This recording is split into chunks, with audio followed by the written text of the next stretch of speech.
Simple design বা different colour মানে simple design হয় কিন্তু কালাৰটো অলপমান বেলেগ কৰি দিছোঁ আৰু এৰা হৈছে আমি পিংক কালাৰে ধুনীয়াকৈ আমি গোটেই স্পঞ্জটোত আমি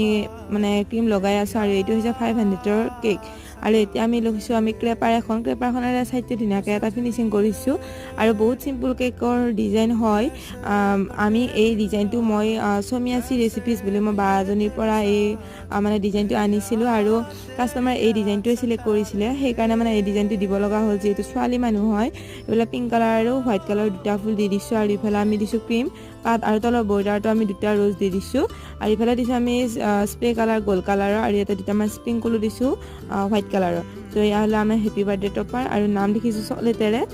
নাম আছিল হৰ্ষিতা গুণু বুলি লিখিব দিছিলে তো এইফালে আমি বাটাৰফ্লাই এটা দিছোঁ তো ফাইনেল লুকটো হৈছে আমাৰ এইটো কেনেকুৱা পালে আপোনালোকে ডিজাইনটো কমেণ্ট কৰি জনাবলৈ নাপাহৰিব আৰু নেক্সট আপোনালোকে লং ভিডিঅ' চাব খুজিলে চাব পাৰিব তো আজিৰ কাৰণে বাই বাই।